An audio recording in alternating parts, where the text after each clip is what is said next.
Então, a paz de Deus, no precioso nome do Senhor Jesus, né? Sempre no precioso nome do Senhor Jesus, sabe? Não esqueça disso. Porque Deus pode ser qualquer Deus, sabe? Ó, qualquer Deus, né? Que toda seita, toda religião, toda crença tem um Deus, né? E até aqueles que não acreditam na existência de Deus, sabe o que eles fazem? Eles elegem a si mesmo como Deus. Ou elegem como Deus o seu próprio dinheiro. Entendeu? Então, Deus há muitos. É como Deus fala como o próprio Deus na revelação, nos 10 mandamentos, no primeiro deles, ele diz assim, ó: não terás outros deuses diante de mim. Por que ele falou isso?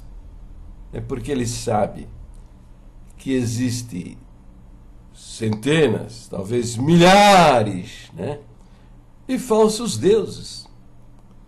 Deuses que não são deuses, mas que os homens elegem como deuses para si próprio. Então, vamos avante. Nós estamos tratando dessa tal da doutrina do véu. Tá? Ó, de princípio, olha, atenção, os adoradores do uso do véu. Calma, calma. Eu estou na obediência do ensino do apóstolo Paulo. Presta atenção. Que nós não somos contenciosos a respeito do uso do véu. E nem as igrejas de Deus, aquelas que são governadas pelo Espírito Santo, não são contenciosas com respeito ao uso do véu, entendeu? As minhas manifestações são apenas para mostrar a vocês que isso não é uma doutrina fundamental das Escrituras.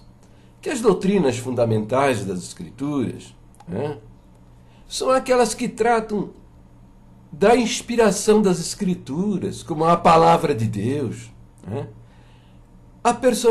A doutrina que trata da personalidade de Deus, que Deus é uma trindade, que se manifestou no mundo como 3 pessoas distintas.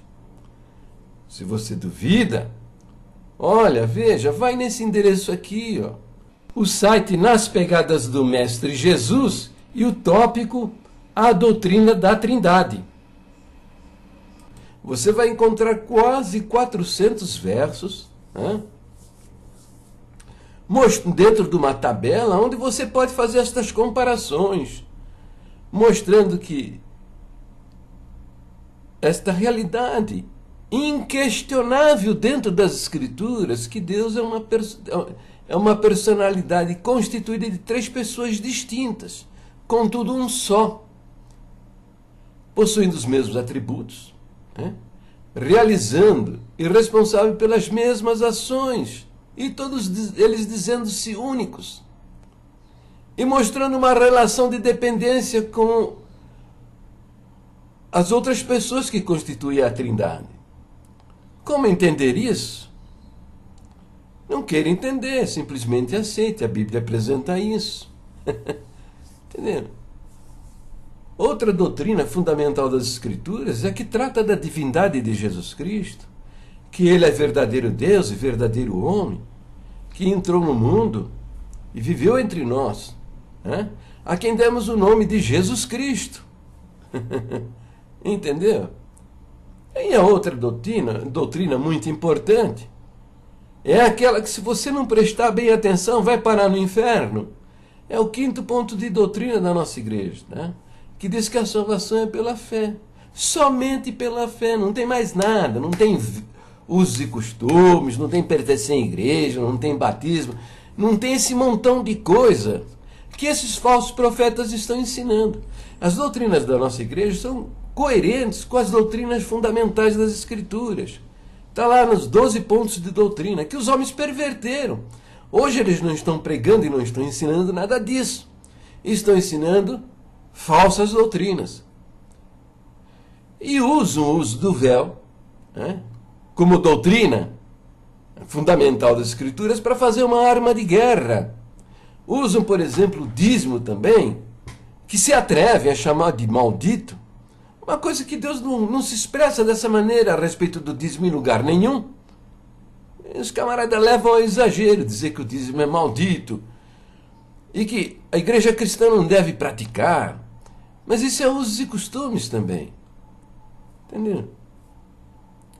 A saudação com a paz de Deus, que é uma coisa que nem na Bíblia existe. Não existe. Você lê lá a saudação que os apóstolos utilizavam nas suas cartas, você não vê essa tal da paz de Deus. Né? Mas no nosso meio nós consagramos essa saudação como uma doutrina. E pior que tudo, usamos isso como arma de guerra, entendeu? Como se fossem 3 espadas para enfiar na garganta dos outros e matar. Matar que jeito? Excluindo, tá? Agindo preconceituosamente, mandando essa turma toda para o inferno, por causa destas bobagens.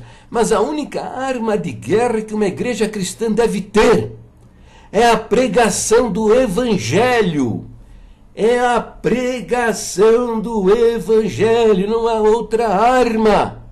Não há outra arma. Se eu posso chamar de arma, ou próxima arma, poderosíssima, mais poderosa que uma bomba atômica, é o amor. Amai-vos uns aos outros como eu vos amei. São estas as armas de guerra de uma igreja cristã. Mas a vergonha que nós carregamos como comunidade, que se declara, que se diz cristã, mas já deixou de ser cristã há muito tempo, é que nossos ministros não sabem nem o que é o Evangelho. Você que está vendo esse vídeo pela primeira vez, pode achar que isso não é verdade. Mas é verdade sim. Ué, procura saber de um ministro aí da igreja da congregação se ele pode explicar para você o que é o Evangelho. Ele não vai saber explicar para você o que é o Evangelho. O máximo que ele vai fazer é dar uma listinha para você de coisas que você não pode fazer e outra listinha de coisas que você deve realizar. É isso. O Evangelho para ele, na cabeça dele, é essa aí. Por quê? Porque ele foi ensinado por outros homens, né? Por outros homens também desviados da palavra de Deus, da Escritura, e desviados das próprias doutrinas da igreja, porque a nossa doutrina não é nada disso, né? E que aprenderam com outros, né? A igreja vem num desvio da palavra de Deus infernal desde o ano de 1950, entendeu? E esses desvios estão embutidos em listas secretas de ensinamentos, que é uma prática diabólica, porque o cristianismo não comporta segredos, tá? Nada deve ser segredo, é tudo aberto, tudo público, para todos saberem o que está acontecendo lá no meio da igreja, no seio da igreja, entendeu? Mas praticam listas secretas, reuniões secretas, né? Por causa de estarem dominados pelos homens da maçonaria. E aí vira esse angu de caroço, tá? Essa confusão, essa Babilônia de doutrina, levando todo mundo para o inferno. Entendeu? Então, as nossas doutrinas fundamentais são essas aí, que tratam da personalidade de Deus, da inerrância e infalibilidade e inspiração das Escrituras, da divindade e humanidade de Jesus Cristo, da salvação pela fé, da existência do inferno para o diabo e seus anjos, e todos aqueles que não creem no sacrifício que o Senhor Jesus realizou na cruz. São 12 pontos de doutrinas, todos eles muito bem fundamentados nas Escrituras, porque as doutrinas bíblicas, as doutrinas fundamentais da Bíblia, elas são expressas em várias partes e porções da Bíblia. Não é construída num verso só. Doutrina não pode ser construída com um verso só, e num verso contraditório. A doutrina do véu é 2 versinhos lá em 1 Coríntios 11, e num contexto contraditório. Logo a seguir você tem lá um verso que contradiz isso, que diz lá que o cabelo foi dado à mulher no lugar do véu. Ora, quer você queira, quer você não, quer você interprete desta maneira, você interprete de outra, isso cria divisão no corpo espiritual de Jesus Cristo e a Igreja Universal. Vai ter aquele grupo que diz que não, tem que usar o véu, tem que usar o véu. E vai ter aquele grupo que não precisa usar o véu, né? Porque o cabelo foi dado em lugar no véu. Então fazer disso uma doutrina, né? Fazer doutrina com verso contraditório, divide o corpo da igreja e não tem a inspiração divina. O Espírito Santo não está guiando esse ministério a fazer disso uma doutrina. Ele pode até guiar, orientar um ministério a estabelecer como ensino, como ordenança, como mandamento, como instrução, como preceito, põe o título que você quiser.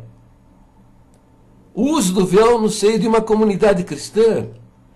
Pode ser até que isso tenha orientação do Espírito Santo, e deve ter mesmo, porque na tradição da igreja, a igreja teve sempre, durante séculos, o véu como uso, dentro do culto, nas orações pelas mulheres, né? Mas não faça disso uma doutrina. Por quê? Porque haverá um lugar onde você não vai poder levar essa sua doutrina. Eu não sei, pode ter alguma sociedade, são 257 nações, tem os protetorados, tem as possessões, tem os domínios. Nações indígenas são milhões. Cada uma destas nações, com o seu próprio usos e costumes, com a sua cultura, com a sua tradição. Eu dizia desde o ano 2000, quando Deus me mostrou que estes homens estavam praticando listas secretas de ensinamento e reuniões secretas, né? e que já estava registrado lá nos estatutos no estatuto que a Bíblia não é a palavra de Deus, apenas contém a palavra de Deus. Quer dizer, o nosso primeiro ponto de doutrina diz que a Bíblia é a infalível palavra de Deus, inspirada pelo Espírito Santo, e nossa única regra de fé e prática, a nossa única e perfeita guia de fé e conduta. E os homens de 1995 acrescentaram a palavra contendo, e esse ponto de doutrina ficou desta maneira: nós cremos na inteira Bíblia e aceitamos lá como contendo a infalível palavra de Deus. Quando eu descobri estas coisas, eu comecei a me manifestar contra. E uma das minhas manifestações era porque faziam de usos e costumes, faziam doutrinas e armas de guerra. E eu falava a respeito do uso do véu. Eu dizia: olha, não sei, pode haver uma sociedade no mundo onde a mulher tem sobre a cabeça uma coroa de flores, seja agressivo, ofensivo, imoral, degradante. E eu dizia isso. O doutor do véu, doutor Romário Neves Cardoso, eu disse isso para ele, disse várias vezes isso para ele. Agora, a respeito da doutrina do chapéu, porque se você faz a doutrina do véu, você tem que fazer a doutrina do chapéu. Está lá em 1 Coríntios, que o homem também não pode orar ou profetizar com a cabeça coberta. Quer dizer, eu não poderia estar falando das coisas que eu estou falando com a minha cabeça coberta, teria que ter descoberta. Porque senão, fazendo dessa maneira, com a cabeça coberta, eu estaria desonrando a minha própria cabeça. Eu dizia para eles: olha, a respeito do véu, eu não sei de uma sociedade que condene a mulher ter alguma coisa sobre a cabeça. Mas a respeito do homem, eu sei de uma sociedade, um país, uma nação que tem por cultura, por tradição, tá? É um preceito religioso, tá? Que são os judeus, que o homem deve, para honrar a Deus, tem que ter a sua cabeça coberta. E não é só no momento do culto, não, é o tempo todo, onde quer que ele vá, onde é que ele for. Onde quer que esteja, tem que ter a cabeça coberta para honrar a Deus. Eu dizia, se a congregação um dia for lá em Jerusalém, em Israel, para levar sua pregação lá, vai ter problemas. Por quê? Porque eles têm isso. Se entrar um judeu com a cabeça coberta num culto da congregação nesse país, a doutrina não permite. Ele vai ser expulso e vai ter sérios problemas.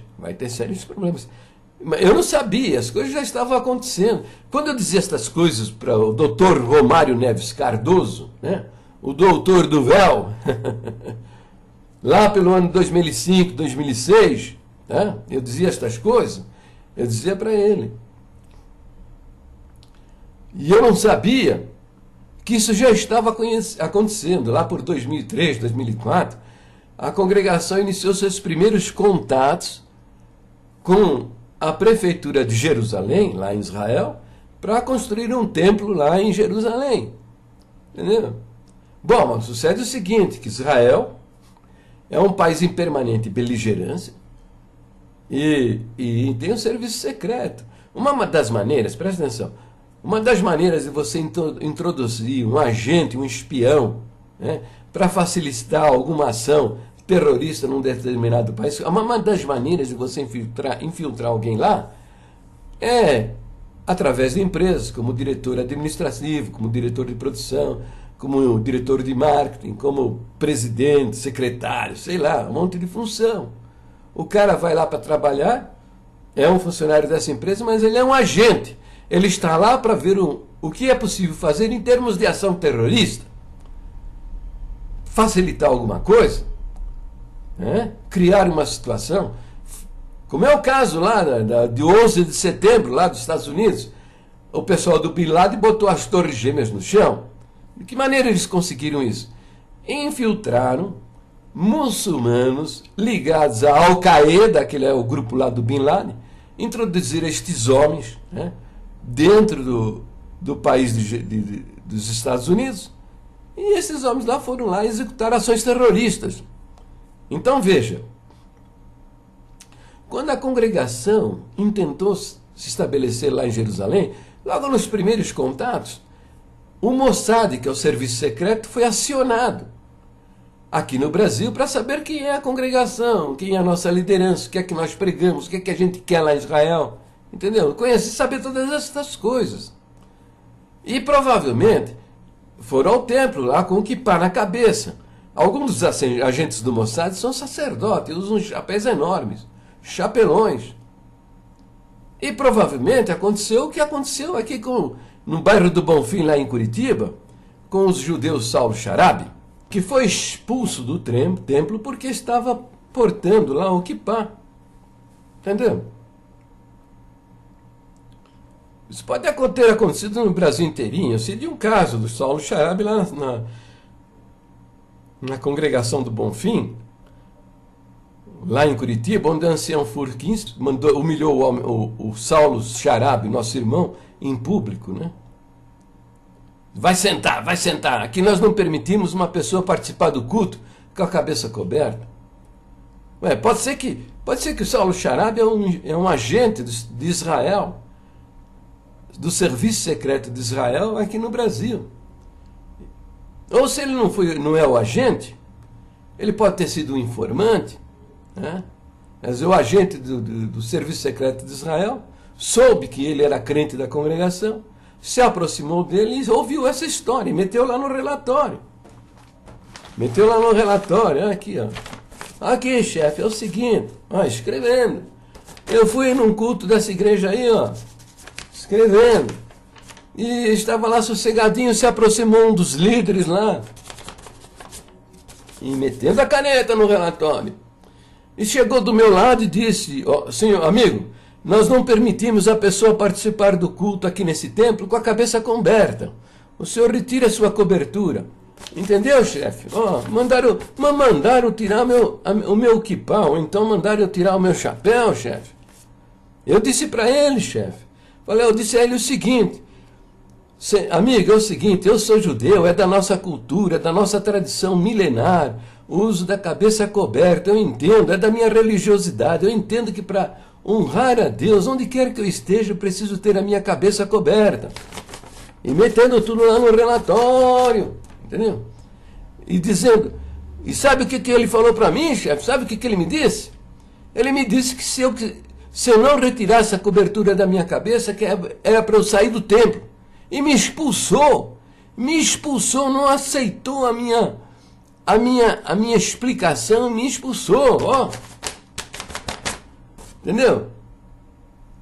E mandou esse relatório lá pro chefe do Mossad, lá pode ser que seja um só, 2, 3, 4, 10 agentes, não sei.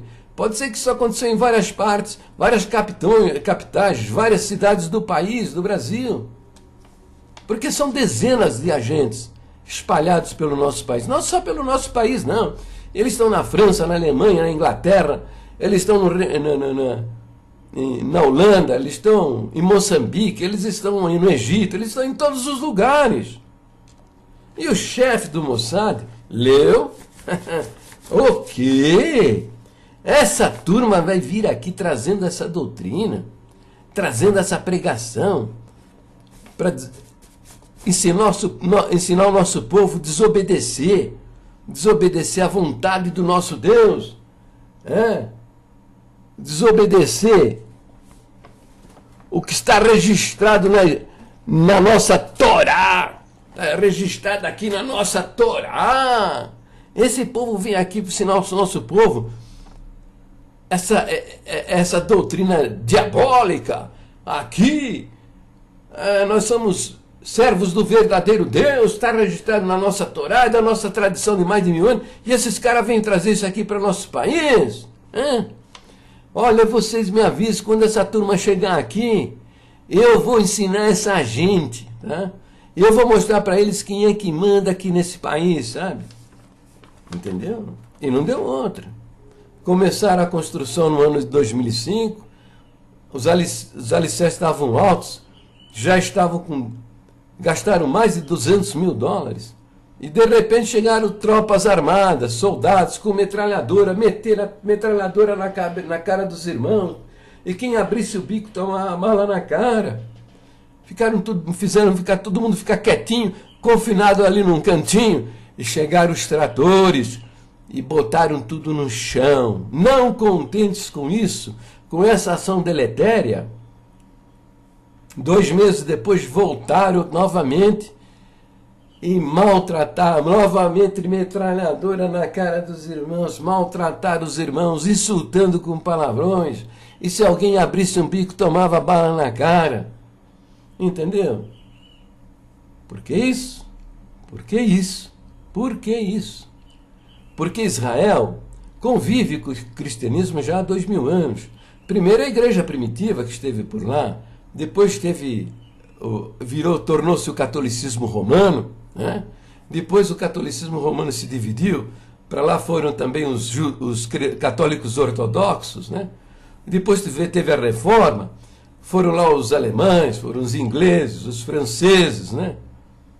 Então, eles convivem pacificamente com as igrejas cristãs.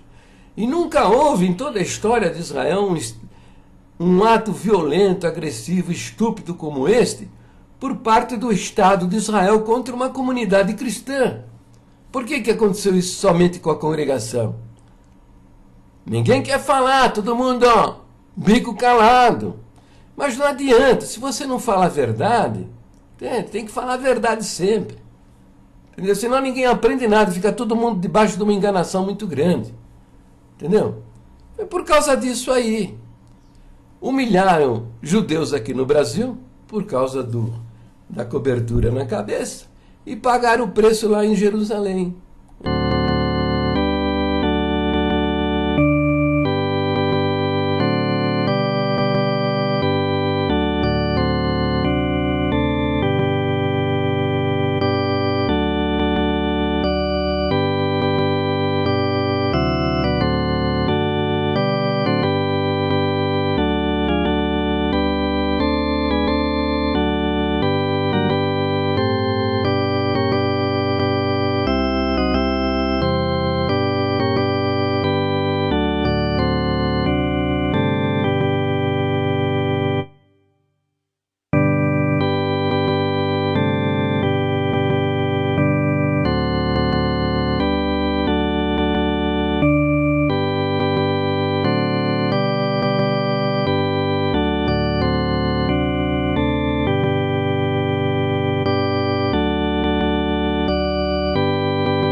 que teria acontecido? É o seguinte, quando a congregação começou os primeiros contatos para se estabelecer lá em Israel, imediatamente o Mossad ativou os agentes secretos que estão aqui no nosso país. Esteja seguro. Agentes secretos de Israel estão em várias partes do mundo. Por causa do estado da situação de exceção que vive esse país, cuja sobrevivência deve-se à permanente vigilância do seu território para poder defender-se dos seus inimigos. Então, o Mossad agiu no sentido de acionar os seus agentes para saber quem era a congregação cristã do Brasil, o que quer essa gente aqui no nosso país, o que pensam essa gente, quem são estes homens. Isso, esteja seguro, com certeza aconteceu. Por que eu sei disso? Ora, porque é dessa maneira que funcionam essas coisas. É assim que é feito. Essa é a guerra da informação. Bom, como é que eles vão conhecer a congregação? E o que nós acreditamos, de que maneira nós pensamos, quem são os nossos líderes? É frequentando os nossos cultos. Agora, ele foi lá como judeu, como um espectador, entrou no templo, com o kippá na cabeça. Olha, alguns agentes do Mossad, eles são também rabinos, são sacerdotes, com aquele chapelão, né? E deve ter acontecido, como aconteceu com o judeu Saulo Charabi, na igreja do Bonfim, lá em Curitiba, que foi humilhado em público porque estava com a cabeça coberta. É possível ter ocorrido diálogos semelhantes a este que eu vou simular. O ancião, o diácono, o cooperador se aproximou do agente do Mossad. Evidentemente, vocês estão me entendendo. O agente do Mossad não leva uma placa no peito dizendo: sou fulano de tal, agente do Mossad. Isso é secreto. Está lá no meio do público e o líder da congregação chega ao seu lado e diz: amigo, olha, aqui não permitimos as pessoas permanecerem neste templo com a cabeça coberta. E ele deve ter dito: meu amigo, eu sou judeu. Isso é da minha cultura. O uso dessa cobertura é da minha tradição, da tradição do meu país. É também da minha religião, é da minha fé. Eu acredito que para honrar a Deus, esteja em qualquer lugar que for, eu devo ter a minha cabeça coberta. E ele deve ter ouvido do líder da congregação esta resposta, mais ou menos isso. Bem, se o senhor não quer tirar o chapéu da cabeça, não quer tirar essa cobertura, o senhor se retira do templo, porque aqui nós não permitimos, neste ambiente, um homem com uma cabeça coberta. Entendeu? E ele meteu no relatório, mandou lá para o Mossad, lá de Jerusalém.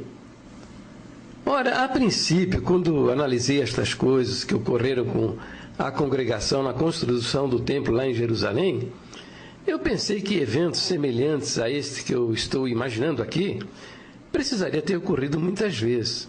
Não, mas nada disso. Basta um só evento como esse para resultar em coisas como essa. Você quer saber por quê? Porque eles são muito fanáticos, mas muito mais fanáticos do que nós somos a respeito das nossas crenças. A prova está em que, durante 2000 anos, esta nação viveu sem terra, sem um pedaço de terra para se chamar de seu, de sua pátria, seu lugar, e sobreviveu. 2000 anos no meio, espalhado no meio das nações, sendo perseguidos e maltratados. E sobreviveram. Você sabe por quê? Por causa da cultura, por causa da tradição, por causa da religião.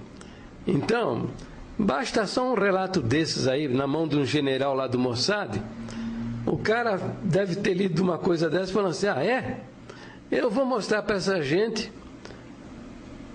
que aqui quem manda somos nós.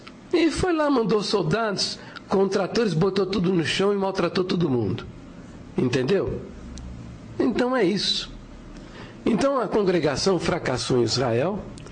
Em 2008, eles depois que destruíram o templo de alvenaria, fizeram uma tenda lá, construíram uma tenda. E em 2008, enrolaram essa tenda e vieram embora para o Brasil. Chega de Israel. Chega de Jerusalém. Por quê? Ora, pergunta para um desses anciãos, por que eles não continuaram lá em Israel? Ele vai dizer, você está louco, camarada. Aqueles homens lá não tiram o chapéu da cabeça nem para dormir. Como é que nós vamos pregar o evangelho para essa gente? Eu tenho um relato escrito, cuja autoria eu não vou revelar para não causar desabores. E o relato é o seguinte: o tempo total, desde o início, foi de 28 meses. Desde as primeiras conversações até a data de abertura. E o movimento foi o seguinte: primeiro, comprar um terreno para construir uma congregação no caminho de Jerusalém para Hebrom. E assim Deus preparou. Custo do terreno com a legalização e transferência foi de $430 mil. Alugar um local para ter um endereço em Israel, para ter os cultos e também para alojar os irmãos que viajariam em missão pela obra de Deus em Israel. Aluguel mensal de $1.200 e outros custos relativos à manutenção da sala de oração. 3. Mandar de volta para Israel o Evangelho, através dos servos de Deus do ministério de 2 em 2. Foi também enviado irmãos pedreiros e homens de Deus que deixaram suas famílias e nossa irmandade para trabalharem na parte material. Ao longo de 6 meses, nossos irmãos, junto com algumas empresas que foram terceirizadas, construíram algumas coisas no terreno, como a limpeza do terreno, a construção do abrigo antibomba, na medida de 7 por 12 metros, com 25 centímetros de concreto em toda a sua estrutura. O tanque de batismo, mais os baldrames, os muros e outros. No dia 19 de junho deste ano, após essas edificações, uma reunião com a prefeitura foi acertado com os mesmos que tudo tinha sido feito permaneceria do jeito que estava, e sugeriu que contratasse para a edificação da igreja uma empresa americana em pré-moldado, que nos entregaria a igreja pronta em 45 dias, e o que depois foi mudado e proibido pela própria prefeitura. Após a reunião na prefeitura, no dia já mencionado, no dia seguinte, 20 de junho de 2005, saiu uma ordem, não se sabe até agora de onde, e invadiram o nosso terreno o exército com grandes tratores e destruíram tudo, e estragando tudo que já se havia feito, dando um prejuízo aproximado de $200 mil, o que deixou a todos nós e nosso irmão advogado Miguel perplexo e atônito, pois em reunião no dia anterior e através de uma ata lavrada foi acertado o que eu já relatei. Nossos irmãos que lá estavam choraram muito. Após mais ou menos um mês do acontecido, chegou no escritório do nosso irmão. O tempo total, desde o início, foi de 28 meses, desde as primeiras conversações até a data da abertura. Devemos entender, então, com este episódio, que as doutrinas das Escrituras Sagradas, elas não mudam. E, se preciso for, devemos sustentá-las e até morrer por elas, porque receberemos da parte de Deus o galardão, a recompensa, pela obediência à sua palavra. Mas usos e costumes você pode abandonar. Se você pratica na sua igreja algum usos e costumes, como é o caso do véu, da cobertura do chapéu, sem problema. Você pode abandonar isso, porque você não vai ofender a Deus. Quer saber por quê? A ordem de Deus imperativa é para que nós levemos a pregação da sua palavra a todos os povos, ou todas as raças, todas as tribos, todas as nações, que nós preguemos o evangelho a toda criatura. Então, é necessário que o evangelho seja transcultural. O evangelho é para todas as culturas. Por isso nós não podemos fazer de usos e costumes, fazer doutrinas. E eu vou mostrar mais agora que isso não é uma doutrina, que é usos e costume que o ancião abandonou dentro da congregação, na sua abertura. Presta atenção! É isso. Então, gente,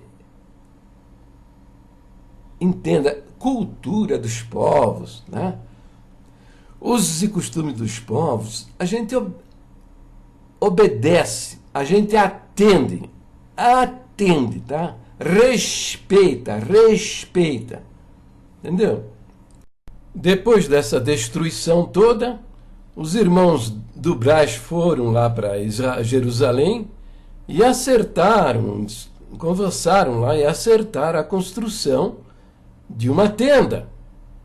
No dia da abertura, da inauguração, no primeiro culto, estiveram presentes autoridades da prefeitura lá de Jerusalém, que são judeus ortodoxos, todos eles com o chapeuzinho na cabeça, estiveram presentes no culto. Um deles era o porta-voz da prefeitura, que era este cidadão que você vai ver agora. O nome dele é Nir Barkat, um judeu ortodoxo, e veja ele aí conversando com outros judeus sacerdotes com o quipá na cabeça. Tá vendo aí? Tá vendo aí? E veja, no meio do culto, deram liberdade para ele para falar com a Irmandade, apresentando as desculpas da prefeitura de Jerusalém por causa da violência cometida contra a congregação. E veja, ele está na tribuna com... Observe que o ancião está sentado atrás desse irmão de paletó escuro, que deve ser o tradutor daquilo que o Nir Barkat está falando com a Irmandade. Veja, o ancião está quietinho, ouvindo que o Nir Barkat está pregando no meio do culto com a cabeça coberta.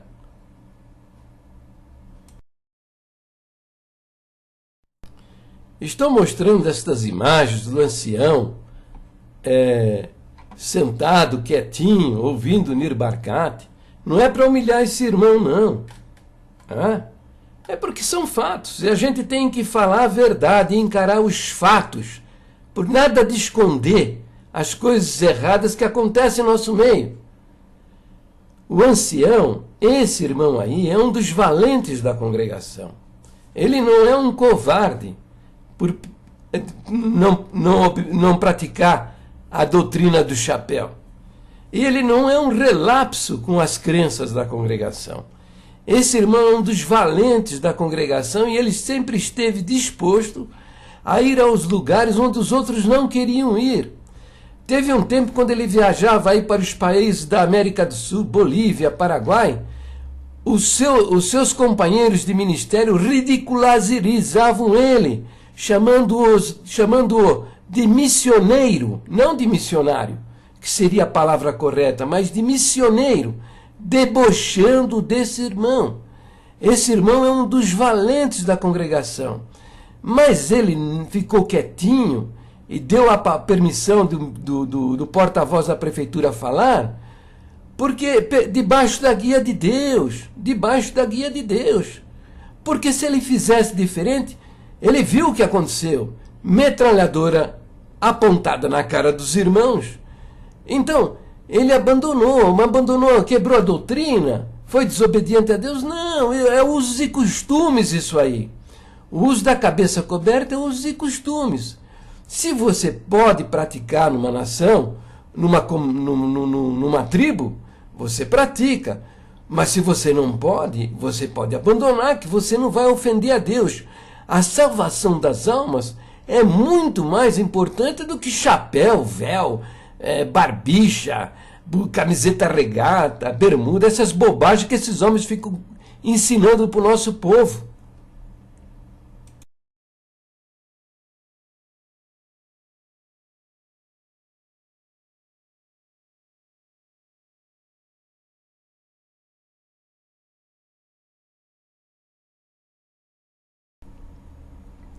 Agora, é isso aí, eu já falei lá dos barburdão lá na Turquia, né?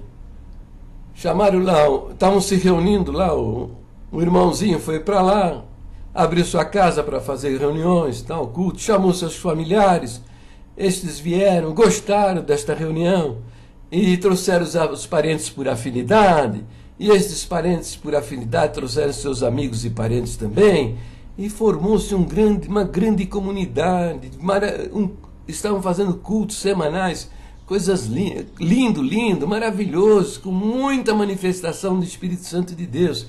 Aí chamaram um ancião da congregação, o camarada foi lá e abriu a boca. Não pode ter barba grande, porque a nossa doutrina não permite.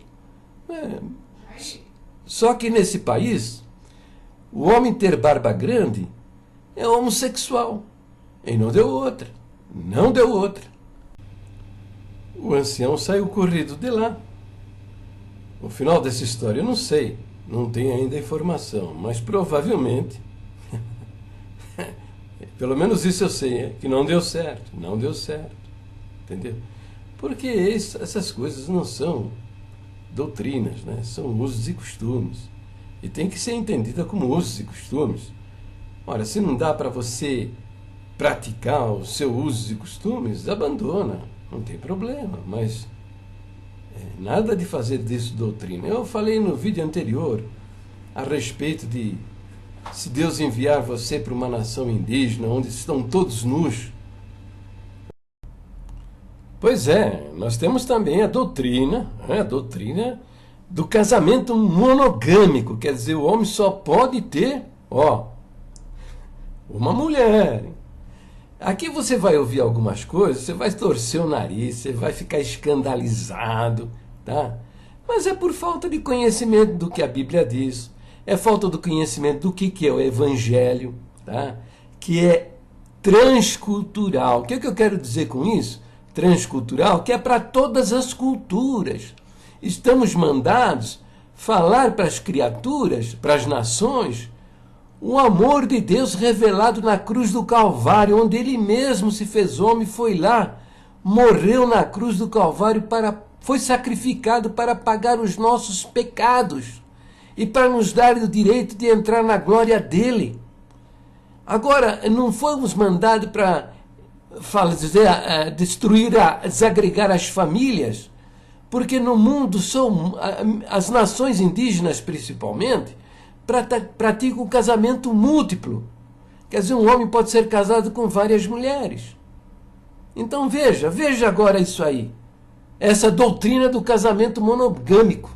Quer dizer, o homem só pode ser casado com uma mulher só. Agora, não esqueçam, isso é bom para nós aqui, cidadãos brasileiros, né? Nossa cultura ocidental, entendeu? Para os nossos, lá para a Europa, tem Estados Unidos, para as Américas e tal.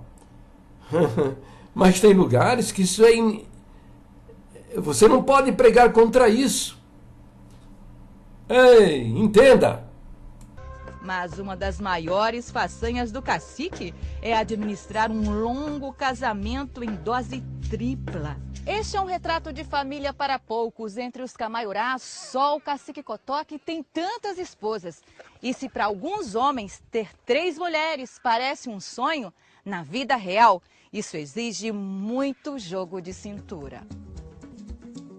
3 mulheres e 25 filhos. E mais 32 netos que eu tenho, né?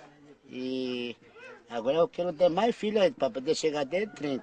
E vai ter mais mulheres ou não? Não, eu acho que por enquanto, para as 3, já tá bom demais para mim. Então, como você já deve até ter percebido por eu apresentar também a cultura dessa tribo em vídeos anteriores, né? E você viu que eles estão aculturados, né? Mas eu estou mostrando, tá? A prática do casamento múltiplo, né? A prática da poligamia, entendeu? Mas observe uma coisa, tá? É proibido pela FUNAI, né? Que é o órgão do governo que cuida das nações indígenas no nosso país, né? É proibido pela FUNAI você ir lá e mexer nos usos e costumes dessa nação. Isso é proibido por lei, tá? Se você fizer isso, você vai ser expulso de lá pelo exército, tá? Isso é proibido. E a congregação já aprendeu isso, que aqueles que visitam as aldeias indígenas não devem meter o seu narigão, tá? O seu nariz, na cultura deles, tá? A cultura deles tem que ser respeitada. Então, o casamento monogâmico é da nossa cultura, inclusive é bíblico, a palavra de Deus ensina isso, tá? O Novo Testamento ensina isso, que cada homem tem a sua mulher e cada mulher tem o seu próprio marido, tá? Mas isso aqui é da nossa cultura, entendeu?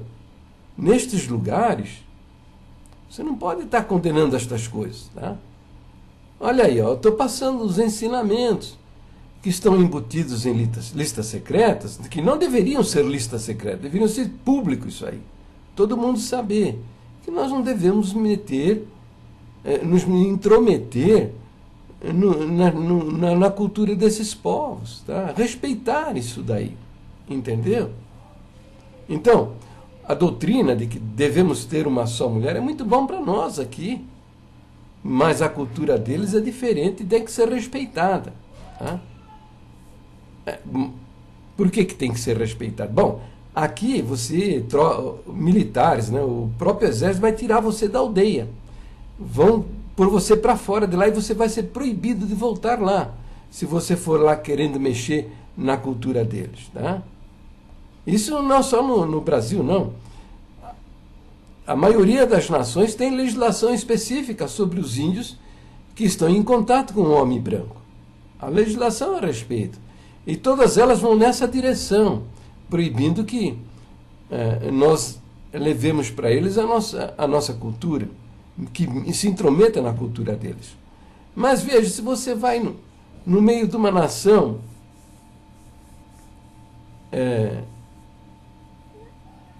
que já conhece o cristianismo, por exemplo, ó, veja este vídeo onde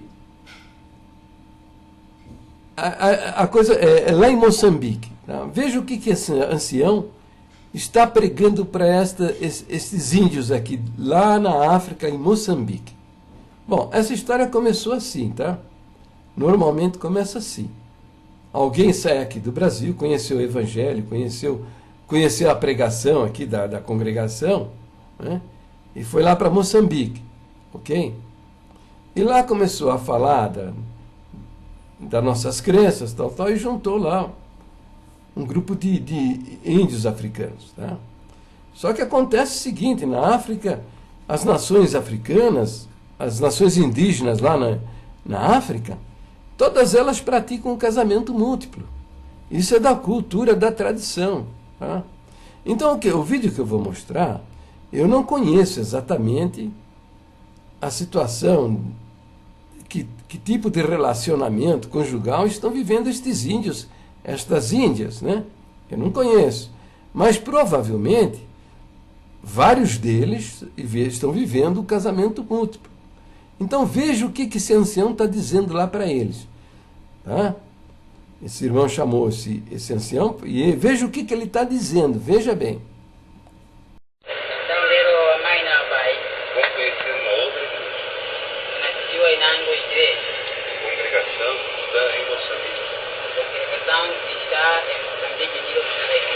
Essa igreja é diferente de todas as outras.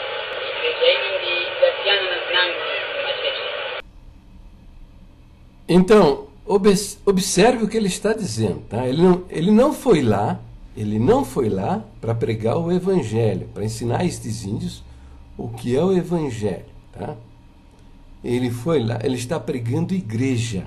É a placa da igreja que ele vai pregar. Não é o sangue derramado na cruz do Calvário. Por que ele está fazendo isso? Por que ele está fazendo isso? Porque a CCA, que é uma dissidência da congregação, a congregação também é escrita, tá? A congregação só gosta de semear na seara dos outros, sabe? Colher os frutos da plantação dos outros. Uma coisa que não devemos praticar, Paulo ensinou isso e deixou o seu exemplo. Ele diz lá, em Romanos, no capítulo 15, verso 20, ele diz, e desta maneira me esforcei por anunciar o evangelho, não onde Cristo foi nomeado, para não edificar sobre fundamento alheio. Sobre fundamento alheio. Não tem o propósito, o interesse de entrar em seu próprio campo, evangelizar um lugar desde o seu início. Não, eles se aproveitam do trabalho dos outros, sabe? Não gostam de arrancar toco, tá? Derrubar a mata e arrancar o toco, não. Quer já entrar na seara dos outros, né? E colher os frutos, né? Então, é o que fazem aqui no Brasil em todos os lugares. Vão pregar a igreja, não o evangelho. Vão meter o pau nos pastores, vão dizer que vão pregar aí que são todos ladrões, que vivem da lã das ovelhas, é isso? Tá? Vão meter o pau no dízimo, dizer que o dízimo é maldito, que quem pratica o dízimo é maldito também. Vão pregar o uso do véu, um monte de coisas, tá? Bom, mas o evangelho que é mandado ensinar, isso eles não falam. Tá? Então, por isso ele está dizendo aqui, a congregação é uma igreja diferente, tá bom? Então, de princípio, já começa assim, tá? Pregando igreja. E lá eles tiveram esta facilidade, porque a Igreja Mundial do Poder de Deus já está lá já há muitos anos. A Igreja Universal do Reino de Deus já está há quase 40 anos lá. E está fazendo um trabalho maravilhoso lá. Se você quer saber, estão fazendo um trabalho maravilhoso. Tá? Então, na esteira, né, do trabalho dos outros é que vai a congregação. Vai fazer o famoso pescar em aquário alheio, né? Vai pescar no aquário, são pescadores do aquário. Aqui nós vamos ensinar a doutrina. Está escrito na Bíblia. Conversa mole. Não vai ensinar a doutrina que está escrito na Bíblia. Não vai ensinar nada disso. Isso aí é a grande enganação. esse homem que está pregando aí, com todo respeito, com todo carinho, que é uma pessoa que eu não conheço, mas estou na obrigação de dizer a ele, é um cego que foi ensinado por outros cegos e está querendo guiar cegos também. Todos vão cair na cova, tá? Ele não vai ensinar doutrinas da Bíblia. Essas doutrinas da Bíblia, como eu já expliquei em todos os meus vídeos, eu estou batendo tempo, estou explicando isso em todos os meus vídeos, foram abandonadas, algumas foram pervertidas. E hoje, desde 1950, esses homens da maçonaria elegeram como doutrina usos e costumes. É isso que ele está fazendo lá. Ele vai ensinar usos e costumes. Entendeu? O próprio Jesus Cristo ensinou a todo mundo.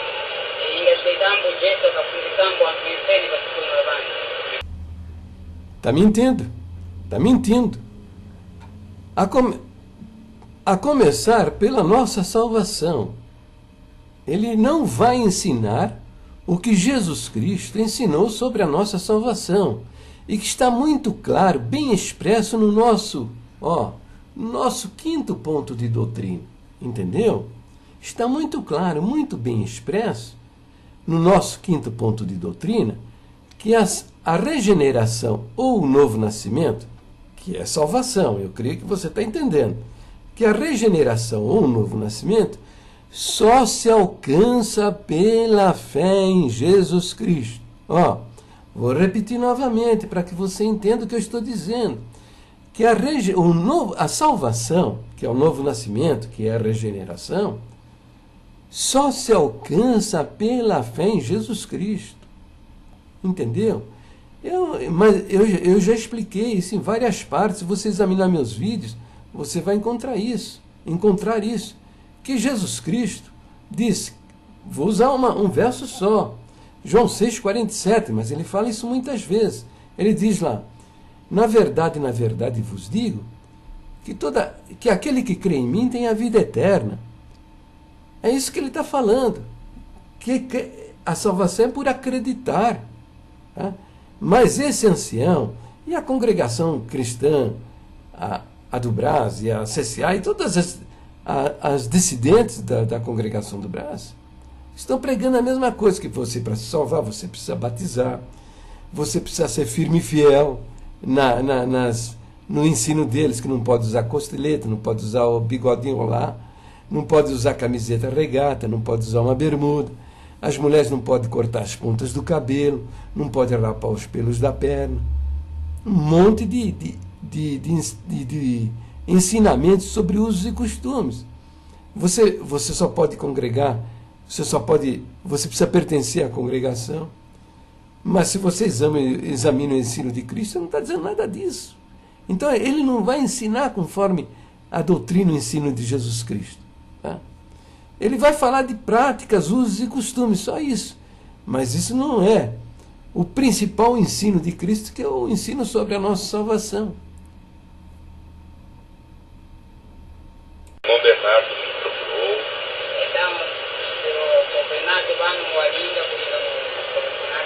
Então, é aquilo que eu disse lá para trás neste vídeo, né?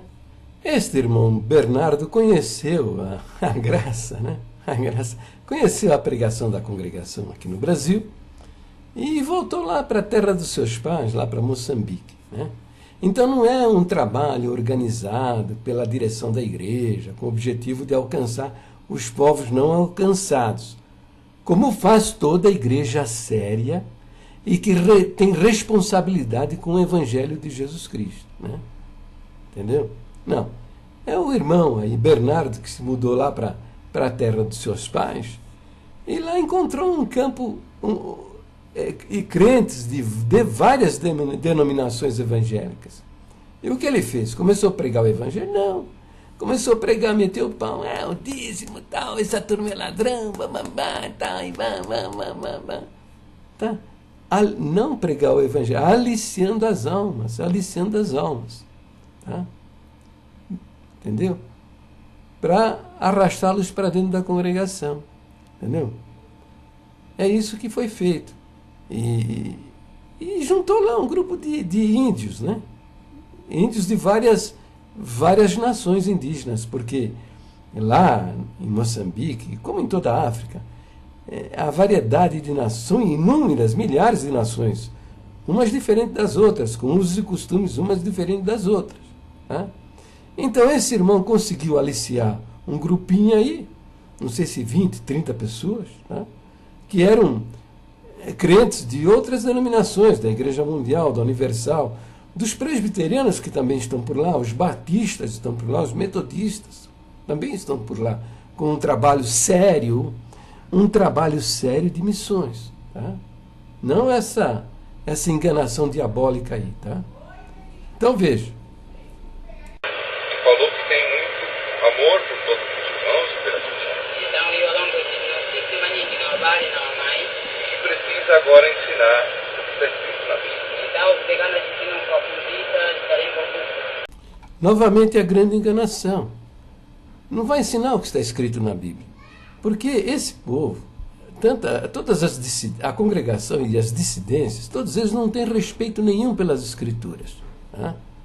Nosso ponto de doutrina diz que ela é inspirada por Deus e é a nossa única e perfeita guia de fé e conduta. Né?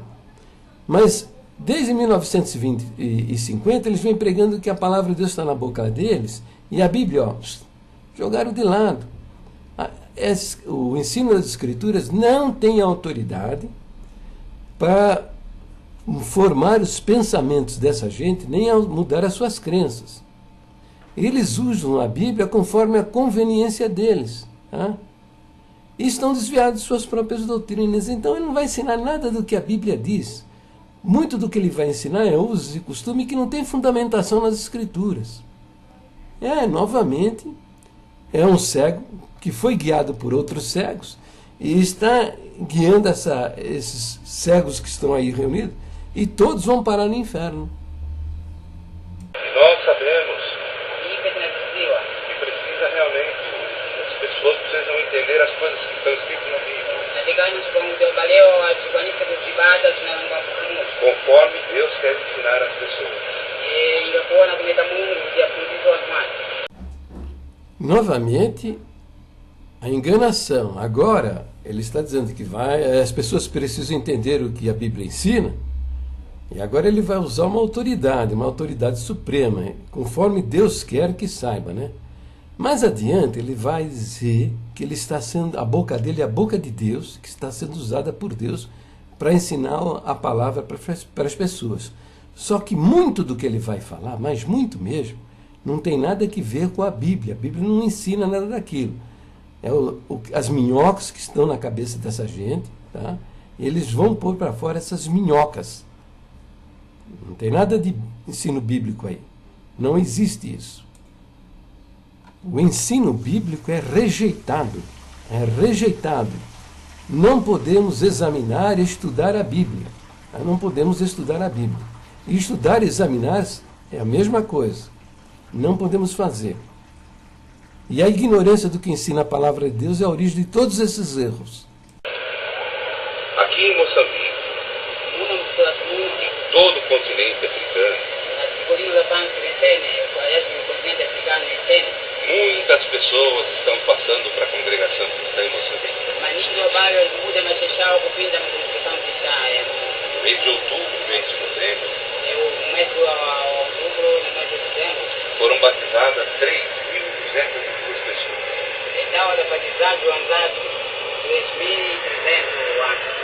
E já passamos já de 12.000 pessoas batizadas já.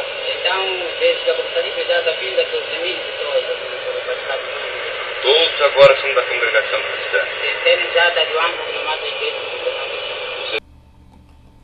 Novamente, a pregação da igreja, não se fala nada do que ensina a Bíblia. A exaltação da denominação Congregação Cristã do Brasil, né? Mas nada de Bíblia, nada de ensino das Escrituras, nada da palavra de Cristo. E a função principal, a mais importante de todo aquele que se propõe levar a palavra de Deus, o Evangelho, para outras nações, é falar da salvação que há em Jesus Cristo. Mas até agora ele não disse uma palavra, nem vai dizer, porque ele não sabe, muito provavelmente, esse ancião não sabe o que é o Evangelho. Porque o ministro que sabe o que é o Evangelho não comete estes absurdos, de maneira nenhuma. Eles vão aprender a cantar hinos, vão aprender o que está escrito na Bíblia. Os outros jovens vão aprender a cantar hinos com jovens. Uma coisa é importante. Bom, aqui ele vai falar absurdos, na minha visão, na minha maneira de entender. Tá? Vai falar grandes absurdos. Tá? Grandes absurdos pela sua falta de noção, por não saber o que é o Evangelho. Tá? O homem que passa para a congregação cristã será uma pessoa diferente. O homem só pode ser marido de uma mulher só. A mulher pode ser esposa de um homem só. O moço só pode conhecer a outra a moça quando se casa. E é coisa muito séria. Nós estamos indo para o céu. Então é o seguinte, em toda a África, em Moçambique também, são milhares de nações indígenas, todas elas praticando a poligamia. Quer dizer, o homem tem lá várias mulheres, várias esposas, né?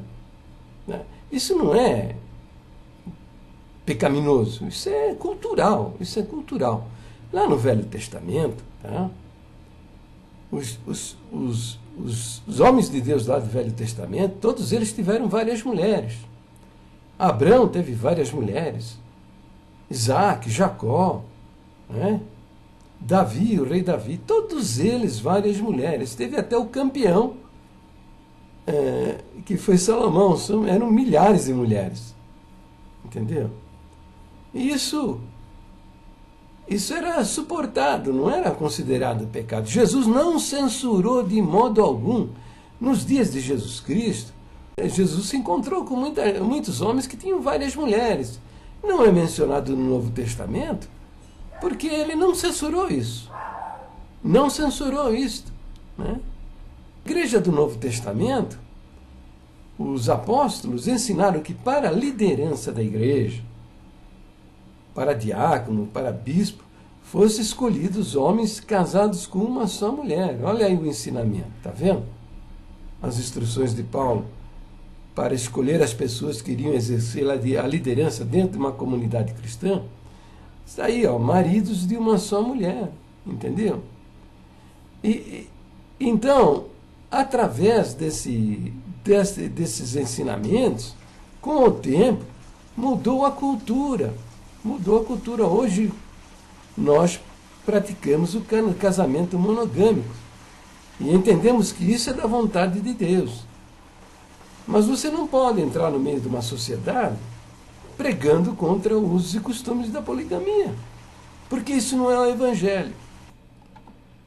Se você tiver o cuidado e escolher as lideranças certas, né, eles vão perguntar a você, mas por que só pode ser, por que fulano não pode ser um ministro, né, não pode pregar a palavra e tal? Você vai dizer, olha, para ele lá, o líder, né, que a vontade de Deus é que o ministro seja casado com uma só mulher. Mas você não vai condenar o casamento múltiplo do outro. Você vai dizer para ele que Deus orienta, e vai ler na Escritura para ele, tá? Que Deus orientou que seja marido só de uma só mulher. Então, estas coisas, com o tempo e a ação do Espírito Santo, e estes índios, lendo nas Escrituras, o ensino da palavra de Deus, é que vai mudar estas coisas. Não você com as suas imposições. Então veja, eu não sei, né? Não conheço essa gente aí, esses índios que estão aí ouvindo essa pregação desse ancião, mas muito provavelmente, com quase toda certeza, há muitos ali casados com várias mulheres. O Senhor Deus vai dar para nós uma habitação, uma morada no sol, no céu. E para morar no céu não podem morar pecadores.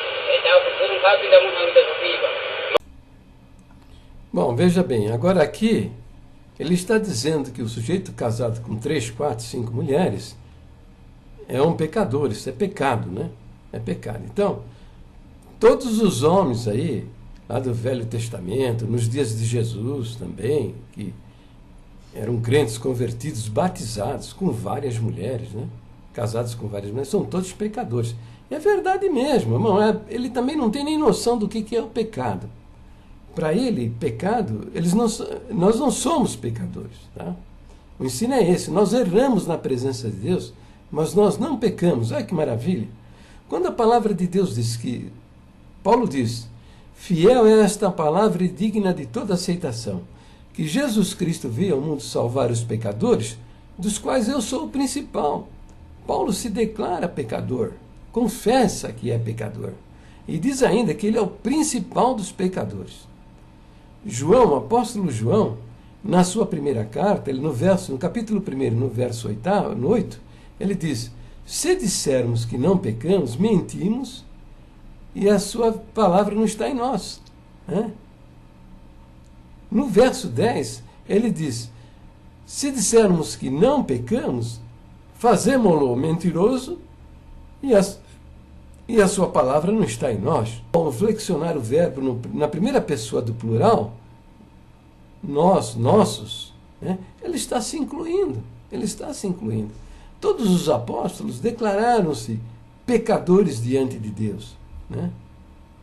Tiago, Pedro, todos eles, várias partes e porções. Então, essa é uma condição do homem. Né? Por isso que o Senhor veio e cumpriu na cruz do Calvário toda a justiça para salvar as nossas almas. Porque nós somos pecadores e o fato de aceitarmos o Evangelho, de batizarmos, de pertencermos a uma igreja cristã, ainda continuamos pecadores, necessitados do sacrifício feito na cruz. Mas na congregação não.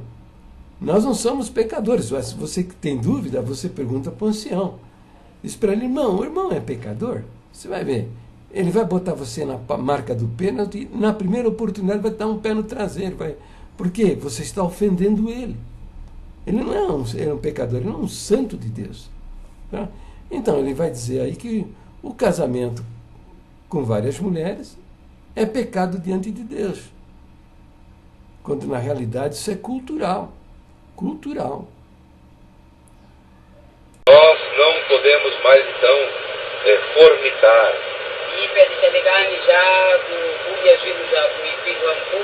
Nós não podemos enganar a esposa e ter outra mulher. Nós não podemos praticar o adultério. Isso é pecado diante de Deus. E se a proposta desse ancião for aceita, o que vai acontecer? Vai acontecer o quê? Vai desagregar a família.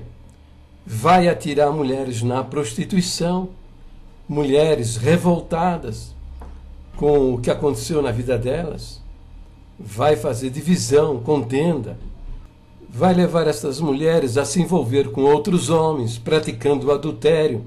Essas crianças, não há a pessoa melhor para cuidar de um filho do que o próprio pai. O cara não é filho dele, sabe lá como é que ele vai tratar essas crianças. As crianças não vão ter a presença do pai, vão virar marginais, ficar marginalizados. É isso que ele vai fazer, vai gerar com essa pregação. Ele vai eleger uma e as demais? As demais vão ser desprezadas, né? E vão ficar revoltadas com isso. Né? Então, isso não é da vontade de Deus. Que desagregar a família, né? Essas crianças vão ficar sem a presença e a orientação do seu pai. Isso não é do agrado de Deus. Né? O que deve fazer um missionário entrando numa sociedade como essa? Deve pregar o Evangelho. Tá? Pregar o Evangelho e traduzir, aprender a língua das pessoas, traduzir, organizar o dicionário, a gramática, traduzir as cartas do Novo Testamento para essa linguagem, a linguagem deles, ensiná-los a ler e escrever em suas próprias línguas, e vão aparecer as pessoas convertidas. Estas pessoas que são casadas com uma só mulher, tá, é que devem ser colocadas na liderança da comunidade. E cuidado para não se meter nos usos e costumes deles. Que o tempo, a ação do Espírito Santo e o tempo é que vão mudar estas coisas. Não com a nossa imposição, levando a nossa cultura de cidadão brasileiro, morando aqui numa grande capital aqui no Brasil, São Paulo, Belo Horizonte, em Cuiabá, Salvador, impondo a nossa cultura no meio dessas nações. E não comemos sangue. Porque sangue é a alma do animal.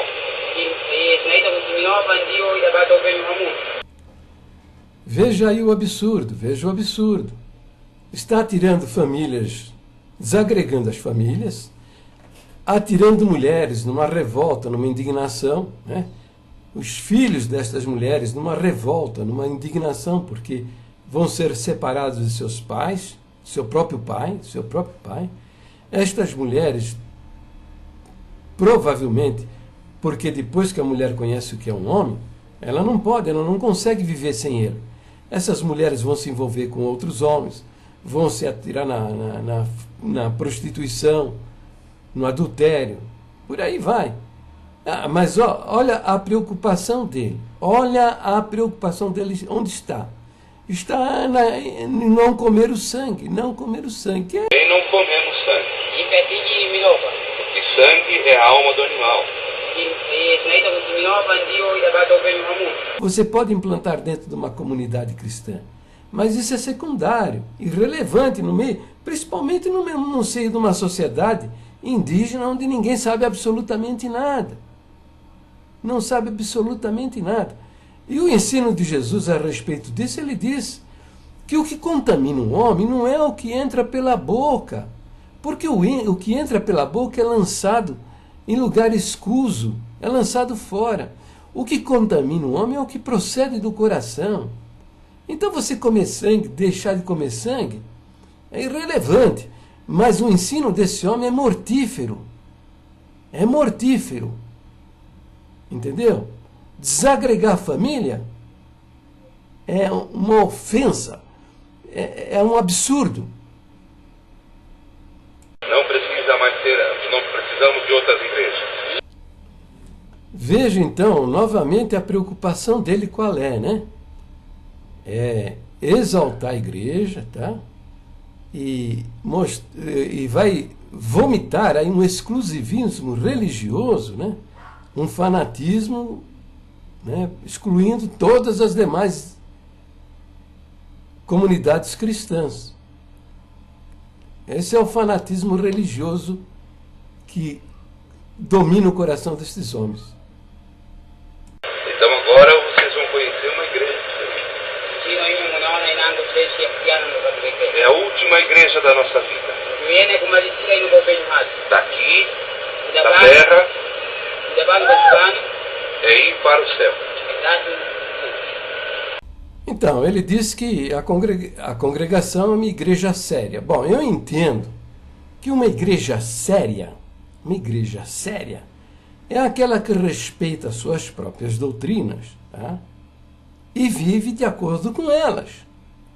Agora, aí eu ainda entendo que a qualquer momento uma comunidade cristã, uma liderança entenda que as suas doutrinas não são verdadeiras, tá?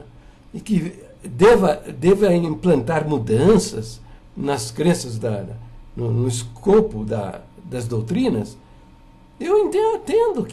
Eu até entendo e aceito que façam isso, mas que venham a público e declarem, tornem isso do conhecimento de todos. Isso é igreja séria. Isso é igreja séria, tá? Agora, a igreja sem vergonha é que se reúne secretamente, pratica listas secretas de ensinamento dirigidas somente aos ministros, né? Que o cara não pode nem dar a conhecer a sua esposa, os seus filhos, porque se der a conhecer o que eles decidem lá dentro, é expulso da pior maneira.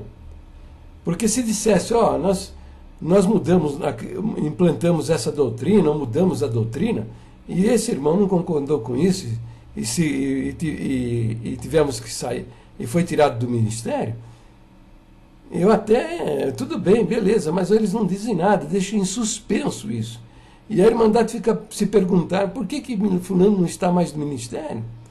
Eles não dizem o porquê. Eles vão falar, irmão, não mexe com isso, que isso é do diabo, isso é do capeta, tal, não mexe com isso. Então, a ovelha vai ficar pensando que o cara adulterou, é homossexual, é ladrão, vai pensar o pior. Entendeu? E vem aí uma desmoralização muito grande. Então, eu entendo que se uma igreja, por exemplo, eles não creem que a Bíblia é a infalível palavra de Deus. Já desde o ano de 1950, eles não creem na inspiração total das Escrituras. No ano 2000 eu descobri isso, comecei a bater. Botei na internet, malhando estes homens. Agora é que eles foram botar lá a adulteração que eles fizeram lá no Estatuto em 1995. Eles foram colocar agora no primeiro ponto de doutrina que a Bíblia não é toda inspirada por Deus, que tem partes que é inspirada por Deus e tem partes que não é. Mas esses camaradas não sabem nem o que é inspiração divina. Eles não sabem nem o que é isso. Como é que o camarada pode legislar a respeito de uma coisa que ele nem sabe o que é? Entendeu? Eles não creem mais na Trindade. No nosso meio está cheio de ancião que acha que é só Deus, que Jesus Cristo não é Deus. Na lista de 1969 e na de 2009, está escrito com todas as letras que Jesus Cristo foi feito Senhor e Cristo depois da ressurreição.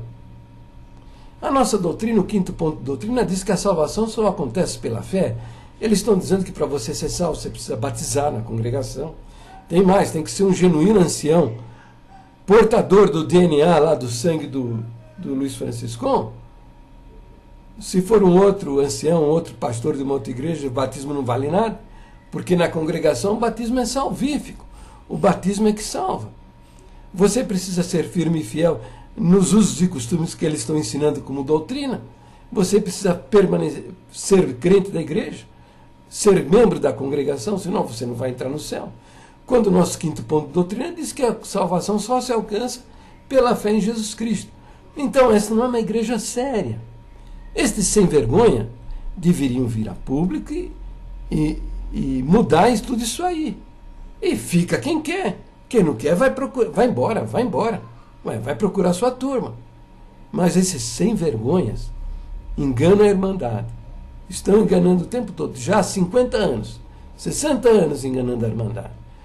Bom, eu vou dar a vocês agora um exemplo do que é uma igreja séria, o que é gente responsável, que respeita o Evangelho, que respeita as Escrituras e que tem o temor de Deus, No final do século XVIII, lá pelos anos de 1870, 1880, a maçonaria se apoderou do domínio da Igreja Presbiteriana do Brasil. A maçonaria tomou o poder da igreja. Tá? E eles não fizeram isso escondidinho lá entre eles, tal, não. Quem estava na liderança sabia quem era o maçom e quem não era maçom, lá no meio deles. E houve aqueles que não concordaram com a maçonaria no seio da igreja presbiteriana. E entraram lá numa grande discussão.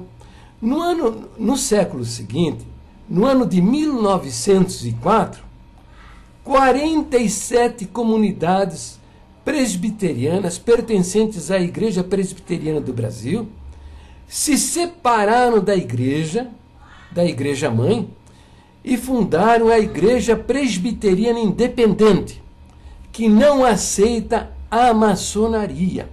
Muito bem, passaram-se os anos.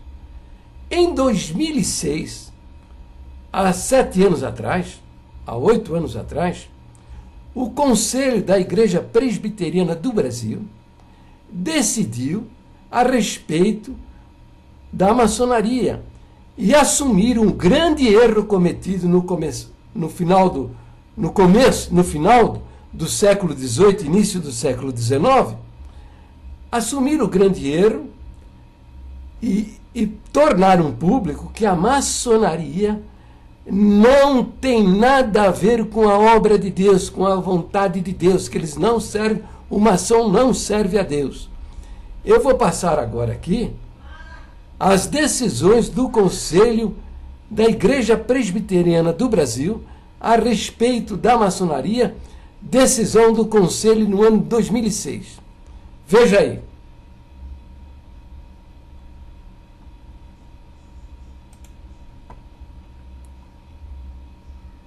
Bom, eu vou parar por aqui, né? Porque...